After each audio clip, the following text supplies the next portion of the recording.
think tonight is very phenomenal because we have tonight with us Mr. Ivan Bates, who is the state's attorney for Baltimore City. With him is Ms. Monica Cooper. She actually works in his office, and she is a liaison there in his office. What's unique about her is she was formerly justice involved and incarcerated, so she'll be happy to share some of her story and some insight with you all. How many people know what the state's attorney does? You know what my job is? Protect the state. Yep. You said smash us? My people who work with me, I don't say they work for me, they work with me. They're the prosecutors in the courtroom with you, bring the charges. And so now all y'all like, I ain't care what he got to say to me.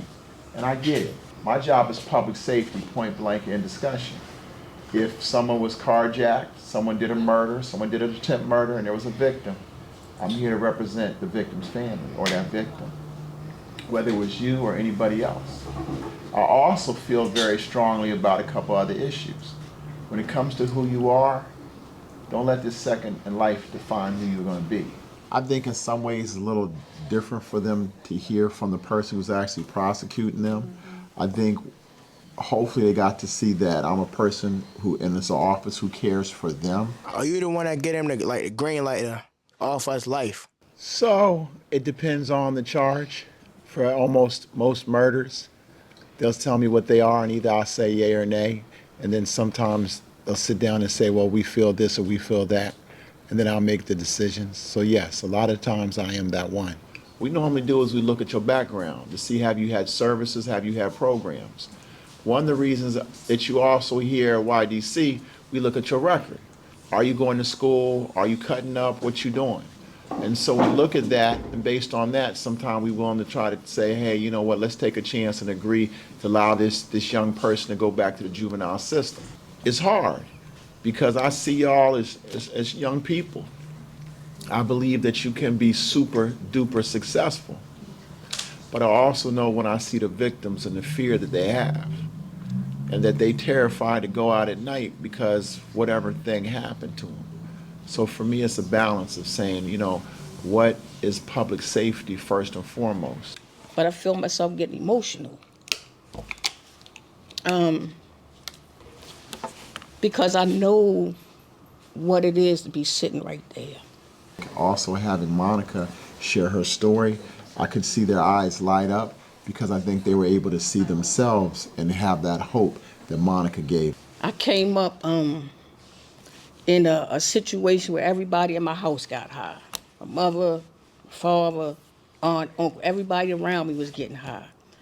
And the older people around me would say, don't be smoking, don't be drinking, don't do that. But I was the type of young person that you can't tell me not to smoke if you smoking. But I felt like my parents are not taking care of me, so I have to take care of me.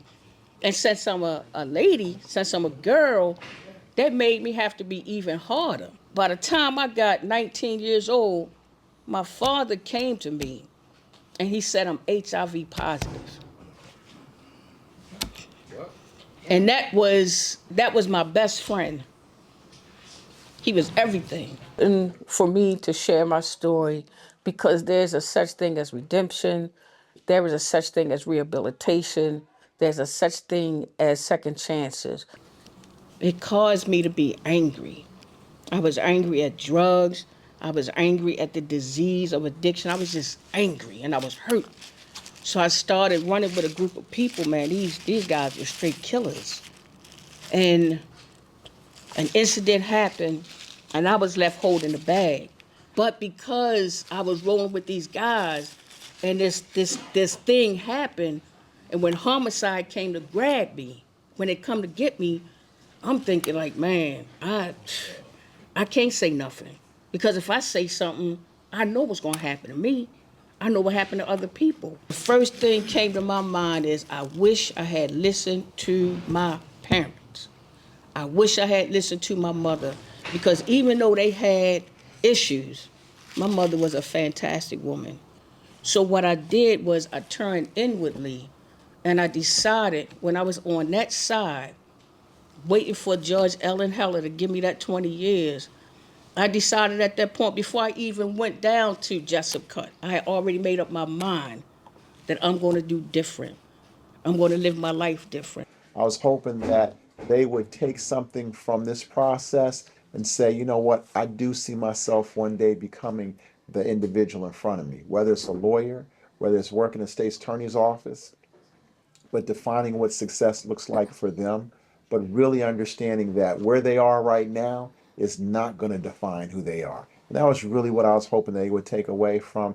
I fell down, but I'm going to get up and I'm not going to let this define me.